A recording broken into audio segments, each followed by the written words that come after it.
الحمد لله رب العالمين والعاقبة للمتقين والصلاة والسلام على أشرف الأنبياء والمرسلين اما بعد سورہ کہف کی آیات نمبر 21 اور 22 آپ حضرات کے سامنے ان کا ترجمہ پیش کرنا ہے، سماعت فرمائیں۔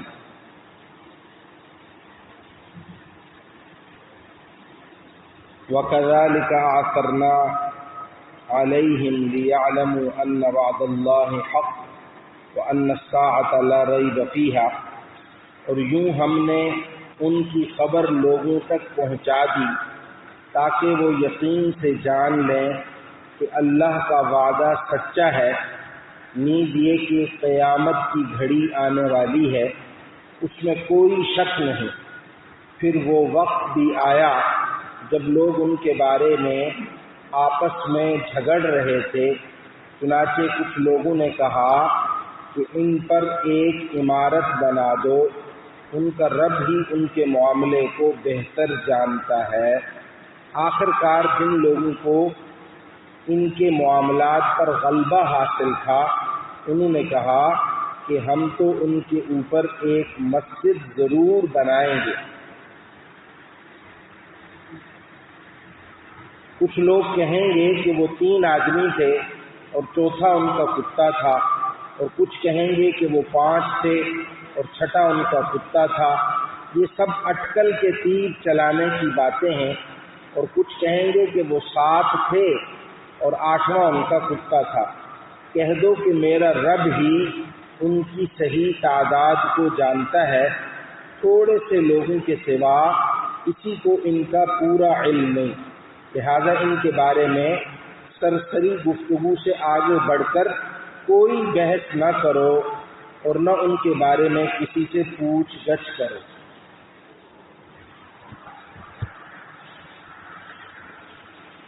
سورہ کہف کے اندر جو واقعات بیان ہوئے ان میں سب سے پہلا واقعہ وہ اصحاب کہف کا ہے، ان نوجوانوں کا ہے جنہوں نے اپنا دین ایمان بچانے کے لیے غار کے اندر پناہ گزین ہونے کو اختیار کیا، اور اللہ جل شانہ نے ان کا معاملہ یوں فرمایا کہ 309 سال تک ان پر نیند مسلط کر دی، اور 309 سال گزرنے کے بعد جب کئی سلطنتیں، کئی نسلیں آ کر ختم ہو گئیں، اللہ جل شانہ نے ان کو دوبارہ نیند سے بیدار فرمایا، نئی زندگی دی، انہیں بھوک کا احساس ہوا تو انہوں نے اپنے ایک ساتھی کو اپنا نمائندہ بنا کر بازار میں بھیجا، اور وہ بازار میں پہنچا تو لوگوں کو اس کے ہاتھ میں پرانا 309 سال پرانا سکہ دیکھ کر یہ احساس ہوا کہ کہیں یہ وہی لوگ تو نہیں جن کے نام سرکاری رجسٹروں کے اندر لکھے ہوئے محفوظ ہیں، کتبوں کے اندر لکھے گئے محفوظ ہیں۔ یہ لوگ اچانک غائب ہو گئے تھے، اور تمام تر سرکاری مشنری کے باوجود وہ لوگ ہمیں نہیں ملے، کہیں یہ انہی میں سے تو نہیں۔ اور اسے بھی جب بادشاہ کے سامنے پیش کیا گیا، بادشاہ اب جو تھا اس وقت کا جو بادشاہ تھا دقیانوس، وہ تو مشرک تھا جب یہ لوگ سوئے، اور اب جب یہ بیدار ہوئے تو صحیح العقیدہ بادشاہ تھا، حکومت صحیح لوگوں کی تھی، اس تک یہ بات پہنچی تو وہ اس آدمی کو لے کر وہاں غار پر پہنچا، باقی ساتھی بھی بیدار تھے، یہ لوگ ان کے ساتھ ملے، اور گویا ایک اعزاز و اکرام کے ساتھ، اگرچہ آگے تاریخی روایات میں بہت کچھ اختلاف ہے، ان کو اعزاز و اکرام کے ساتھ شہر میں لائے، لیکن اصل مقصد چونکہ قرآن کریم بھی کہہ رہا ہے اور میں بھی بار بار آپ کے سامنے کہہ چکا ہوں، اللہ تعالیٰ یہ ثابت کرنا چاہ رہے تھے اس نیند، اس طویل نیند اور طویل نیند کے بعد بیدار کرنے سے، کہ جس طرح دنیا کے اندر اللہ جل شانہ کسی آدمی کو بغیر کھائے پیے اس کے جسم کو صحیح سالم رکھنے پر قادر ہیں، کہ 309 سال تک ان کے اجسام کو مٹی نے نہیں کھایا، وہ گلے سڑے نہیں، اسی طریقے سے ممکن ہے اللہ کے لیے کہ وہ مرنے کے بعد بھی انسان کے جسم کو محفوظ رکھے، اور محفوظ رکھ کر اس کو جب اللہ کو منظور ہو اسے دوبارہ زندہ کرے، یا جسم کو تو کیڑے مکوڑے کھا جائیں لیکن اللہ جل شانہ اس کا ریکارڈ کسی طریقے سے محفوظ رکھے. جیسا کہ آج کل DNA ٹیسٹ کے ذریعے یہ بات معلوم ہوتی ہے کہ انسان کے ایک ایک بال کے اندر بھی جو ہے وہ ہزاروں ریکارڈ موجود ہے. ہزاروں جو ہے وہ، کیونکہ DNA ٹیسٹ کے اندر کیا ہوتا ہے کہ چھوٹا سا چھوٹا جو انسان کا سیل ہے، اس سیل کے اندر جو نیوکلس ہوتا ہے، نیوکلس کے اندر اللہ تعالیٰ نے ساری ڈیٹیلز کو کیا کیا ہوتا ہے، محفوظ کیا ہوتا ہے. حتیٰ کہ انسان کی عادات،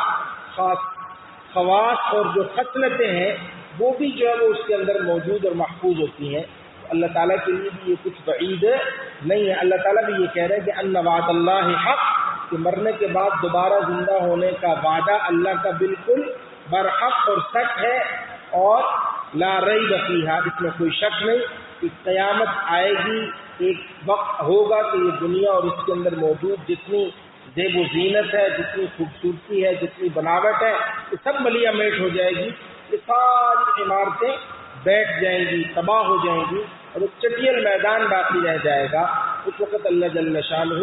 جو لوگ فوت ہو چکے ہوں گے اور جو اب مریں گے، 40 سال کے بعد، قیامت قائم ہونے کے 40 سال بعد اللہ تعالیٰ ان سب کو قبروں سے اٹھنے کا حکم دیں گے. وہ سب لوگ اپنی قبروں سے دوبارہ زندہ ہو کر نکلیں گے، میدان محشر کی طرف جائیں گے. اللہ کہہ رہے ہیں کہ یہ سب کچھ برحق ہے، اور ہم نے ان اصحاب کہف کو 309 سال کے بعد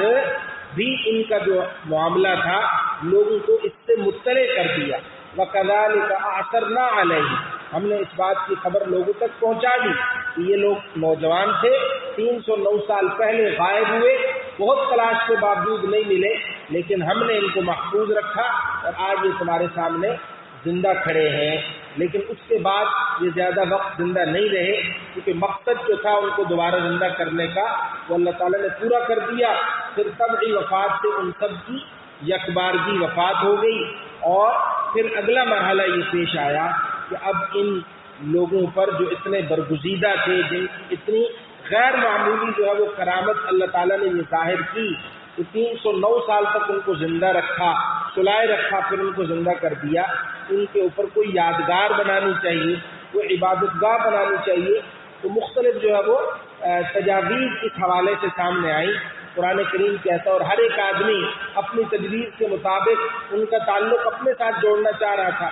جو غلط عقائد اور نظریات والے تھے ان کا تعلق اپنے ساتھ جوڑنا چاہ رہے تھے، جو ایمان والے تھے، صحیح العقیدہ لوگ تھے، ان کا تعلق اپنے ساتھ جوڑنا چاہ رہے تھے. لیکن میں نے کہا کہ حکومت اور کارپردازان حکومت بدل چکے تھے، اس لیے جن لوگوں کا معاملات پر غلبہ اور گرفت مضبوط تھی انہوں نے کہا لَنَتَّخِذَنَّ عَلَيْهِمْ مَسْجِدًا، ہم یہاں پر کوئی عبادت گاہ بنائیں گے. کیونکہ یہ ایمان اور دین کی سلامتی کے لیے پہاڑ میں آئے تھے، غار میں پناہ گزین ہوئے تھے، لہذا عبادت گاہ بنانی چاہیے. تو وہاں عبادت گاہ بنائی گئی. رات بھی میں دیکھ رہا تھا کہ بھائی یہ میں نے کہا کہ ترکی کے اندر بھی ایک غار اس قسم کا ان علامات کا موجود ہے، اور اردن شام کے علاقے کے اندر ہے، پرانا شام اور آج کا جو اردن ہے وہاں بھی جو ہے وہ ایسا ایک غار موجود ہے جہاں ایک چھوٹی سی ساتھ پتھروں کی مسجد بھی بنی ہوئی ہے. لَنَتَّخِذَنَّ عَلَيْهِمْ مَسْجِدًا. البتہ وَكَذَلِكَ أَعْثَرْنَا عَلَيْهِمْ سے ایک بات علماء نے ازروِ حدیث یہ نکالی کہ انسان اگر کوئی نیک عمل کرتا ہے تو وہ 70 پردوں کے اندر چھپا کر کرے. ایک کمرہ ہو جو 70 کمروں کے اندر چھپا ہوا ہو، 70 کمروں کے اندر ہو، ہر کمرے کے دروازہ لوہے کا ہو، وہاں تک کسی کا پہنچنا ممکن نہ ہو، لیکن پھر بھی اللہ جل شانہ اس کے عمل کو لوگوں پر کیا کر دیتے ہیں، ظاہر کر دیتے ہیں. لوگوں تک اس کے عمل کی خوشبو پھیل جاتی ہے اور لوگ اس کے عمل سے بڑھ کر اس کی تعریف کرتے ہیں. کیونکہ اگر وہ اللہ سے ڈرنے والا آدمی ہے تو اس کے بس میں تھا کہ جتنا وہ نیک عمل کر رہا ہے اس سے زیادہ عمل کرے، اس لیے لوگ اس کے عمل پر زیادہ تعریف کرتے ہیں جتنا اس نے عمل کیا. اور اگر کوئی گناہ گار ہے 70 کمروں کے اندر چھپ کر ایک کمرے میں بیٹھ کر وہ اگر کوئی گناہ کا کام کرتا ہے تو اس کی بدکاری اور اس کا برا عمل وہ بھی لوگوں پر ظاہر ہو کر رہتا ہے، اور لوگوں سے وہ ایسی باتیں سنتا ہے جس کو اس کے کان سننا ناپسند کرتے، پسند نہیں کرتے. اللہ تعالیٰ اس کے کانوں میں وہ بات سنواتے ہیں لوگوں کے ذریعے. تو یہ بات کہ بھائی وَكَذَلِكَ آثَرْنَا عَلَيْهِمْ، اللہ تعالیٰ نے ان کو اتنا دور لوگوں سے اتنے عرصے تک چھپائے گا رکھا، لیکن پھر بھی ان کی صورتحال لوگوں پر ظاہر ہو کر رہی، اللہ کو جب منظور تھا۔ آگے اللہ تعالیٰ کہنے سَيَقُولُونَ، اور یہاں پر ایک بات البتہ کہ بھائی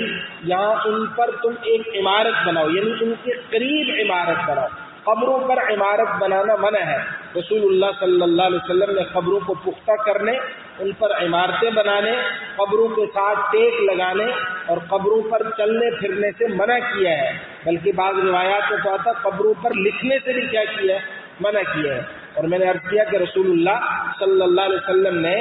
ایک حدیث پاک کے مطابق اپنی وفات سے کچھ عرصہ پہلے اپنا خاص علم اور جھنڈا دے کر حضرت علی رضی اللہ تعالیٰ عنہ کو بھیجا، اللہ کی بے شمار رحمتیں ان پر نازل ہوں، کہ کوئی ان کی قبر تمہیں نظر نہیں آنی چاہیے، کوئی علامت جو ہے وہ کسی قبر پر اگر بنی ہوئی ہے تو تم ان سب علامتوں کو کیا کر دو، ختم کر دو۔ آج بھی عربوں کے اندر اب جو موجودہ حکومت ہے، سعودی حکومت ہے، جب ان کو اقتدار ملا، جب ان کی حکومت قائم ہوئی تو انہوں نے کوئی جو ہے وہ عمارت، اس پر کوئی کتبہ، کوئی عمارت انہوں نے باقی نہیں چھوڑی۔ اور اس حوالے سے ایک واقعہ بھی آپ کو سنا چکا ہوں، ابھی بھی اس کی طرف مختصر اشارہ کرتا ہوں کہ رسول اللہ صلی اللہ علیہ وسلم کی قبر اطہر پر جو روزہ بنا ہوا ہے، وہ لوگ تو اس کو بھی توڑنے کے درپے تھے، اس قدر جو ہے وہ، اور حدیث صحیح ہے، مستند ہے، صحیح کتابوں میں مروی ہے کہ قبروں پر عمارتیں بنانا، قبروں کو پختہ کرنا منع ہے۔ تو انہوں نے کہا یہ روزہ رسول، اس پر بھی یہ جو پختہ عمارت بنی ہوئی ہے اس کو بھی توڑنا چاہیے، لیکن خیر وہ لوگ رک گئے کہ اس معاملے کو امت کے سامنے بھی پیش کرنا چاہیے، اہل علم کے سامنے پیش کرنا چاہیے، کیونکہ یہ روزہ رسول کو چھیڑنا، اس کے گنبد کو چھیڑنا یہ کوئی آسان معاملہ نہیں ہے، بہت ہی معاملہ حساس ہے۔ تو خیر دنیا بھر کے علماء اس حدیث صحیح کے مقابلے میں حضور کے اس گنبد کی، روزے کی کوئی توجیہ پیش نہیں کر سکے کہ ہم کس طرح اس کو بچائیں۔ حدیث صحیح ہے کہ قبروں پر عمارتیں منع ہیں، تو انہوں نے جنت البقیع کے اندر جتنی عمارتیں بنی ہوئی تھی سب ختم کر دی۔ پرانی تصویریں اب بھی آتی رہتی ہیں کہ جنت البقیع سارا وہ گنبدوں سے اور عمارتوں سے بھرا ہوا ہے، نیچے قبریں اوپر عمارتیں، اب وہاں پر جائیں تو کوئی عمارت نظر نہیں آتی، سب زمین کے برابر قبریں ہیں اور کتبے بھی کوئی نہیں ہے، صرف پتھر ہے، کسی جگہ کوئی نام لکھا ہوا موجود نہیں ہے۔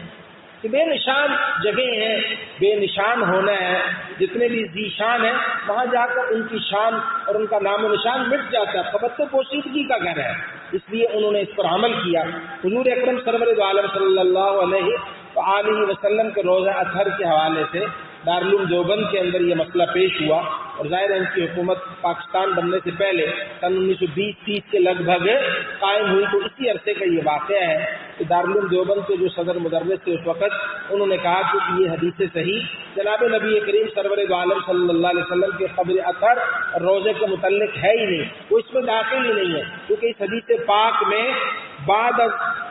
بنائے قبر کو بنانے کے بعد اس پر جو ہے وہ تعمیر کرنے اور اس کو پختہ کرنے سے منع کیا گیا ہے۔ یہ جو عمارت رسول اللہ صلی اللہ علیہ وسلم کے روزہ اطہر کی، یہ تو پہلے سے موجود تھی، کمرہ پہلے سے موجود تھا، حضرت عائشہ کا حجرہ پہلے سے موجود تھا، لہذا اس کو گرانے کی اجازت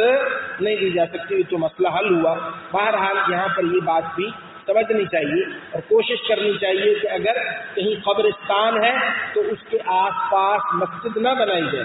کیونکہ ممکن ہے کہ کچھ قبریں مسجد کی تعمیر کے اندر نیچے آ جائیں، ان کے اوپر سجدہ کرنا لازم آئے، تو قرب میں مسجدیں نہیں بنانی چاہیے، لیکن بہرحال اگر کوئی آڑ موجود ہو تو مسئلے کی حد تک بہرحال پاس قبروں کے قبرستان کے مسجد بنانا جائز تو ہے، لیکن کل چونکہ یہ کسی مزید فساد اور خرابی کا ذریعہ بن سکتی ہے، اس لیے احتیاطاً قبرستان کے آس پاس مسجد نہیں بنانی چاہیے۔ اگلا جو اختلاف ان کا تھا وہ ان کی تعداد کے متعلق تھا، تو قرآن کریم کہتا ہے کہ بھائی آپ اس معاملے کو بھی اللہ تعالیٰ پر چھوڑ دو، اللہ کو زیادہ بہتر پتہ ہے کہ ان کی کتنی تعداد تھی۔ قرآن کہتا ہے کہ بھائی دو تعدادیں بیان کر کے تو کہہ رہا ہے کہ یہ جو ہے وہ ہوا میں تیر چلانے کا مترادف ہے، ان باتوں کو تو قرآن نے خود رد کر دیا کہ یہ اصحاب کہف 3 تھے، چوتھا ان کا کتا تھا، کچھ کہتے ہیں کہ نہیں وہ 5 تھے، چھٹا ان کا کتا تھا۔ ان دونوں تعدادوں کو نقل کر کے قرآن کہتا ہے رجمم بالغیب، یہ تو بغیر کسی دلیل کے ہوا میں تیر چلانے کے مترادف ہے، لیکن کچھ لوگ کہتے ہیں کہ وہ 60 تھے، 8واں ان کا کتا تھا۔ اور ان کی کنفرم تعداد کو اگر کچھ جانتے ہیں تو وہ بہت گنتی کے چند افراد قرآن کہہ رہے ہیں. اور حضرت عبداللہ بن عباس رضی اللہ تعالی عنہما، جن کو جناب نبی کریم سرور دو عالم صلی اللہ علیہ وسلم نے قرآن کریم کے فہم کی اور فقاہت کی دعا دی تھی کہ اللہ اس کو قرآن کا علم عطا فرما، کتاب کا علم عطا فرما، دین کی گہری سمجھ عطا فرما. وہ کہتے ہیں انا من القلیل، میں بھی ان قلیل افراد میں شامل ہوں جو ان کی تعداد کو جانتے ہیں. ہم سب وہ کتنے تھے؟ 7 تھے، کیونکہ قرآن کریم نے 7 کہہ کر 8واں کتا کہہ کر اس تعداد کو رد نہیں کیا. لیکن بہرحال ان کی تعداد کتنی تھی، یہ واقعہ کس زمانے میں پیش آیا، اس وقت کے بادشاہ کا کیا نام تھا، یہ ساری باتیں یہ غیر متعلق ہیں، غیر ضروری ہیں. نتیجے سے اور بعض کا جو پہلو ہے، عبرت کا جو پہلو ہے، ان میں سے کسی چیز کا بھی تعلق ان معلومات کے جاننے پر موقوف نہیں ہے. اور یہ ہمارا قومی مزاج ہے اور ہمارا ملی مزاج ہے کہ ہم جو ہے وہ غیر ضروری بحثوں کے اندر جو ہے وہ پڑھنا شروع ہو جاتے ہیں. مثال کے طور پر حضرت موسیٰ علیہ السلام کے واقعے کو سنتے ہیں تو اس بارے میں ہماری جو ہے وہ ہمارا تجسس ہمیں مجبور کرتا ہے کہ وہ فرعون جس دور میں حضرت موسیٰ علیہ السلام تھے اس فرعون کا کیا نام تھا، اس کی عمر کتنی ہوئی، اور اس تفصیلات بھائی وہ جان بھی لو تو اس سے آپ کی عبرت و نصیحت کے کون سے پہلو میں اضافہ ہوگا. اسی طریقے سے اور بے شمار جو ہے وہ واقعات ہیں. اصحاب جو ہے وہ کہف کہ کتے کا رنگ کیا تھا، اس کا نام کیا تھا، ان لوگوں کے نام کیا تھے، اور یہ کہاں، یہ غار کس علاقے میں واقع ہے، یہ ساری چیزیں غیر متعلق ہے. قرآن یہ کہتا ہے کہ بھائی فلا تماری فیہم الا مراء ظاہرا، ان کے بارے میں کوئی جھگڑا کرنا، بحث کے اندر الجھنا، سرسری بحث کے علاوہ ان کے متعلق جھگڑا کرنے کی ضرورت نہیں ہے. مقصد پر اپنی جو ہے وہ آپ نظر رکھیں کہ مقصد کیا ان واقعات سے آپ کے لیے، آپ کے سامنے بیان کرنے کا، کہ دین و ایمان کے لیے مادیت کی قربانی، گھر بار کی اور مال و دولت کی، جائیداد کی، کاروبار کی قربانی دینی پڑے تو وہ دینی چاہیے. اور اللہ تعالیٰ بغیر جو ہے وہ کیا کہتے ہیں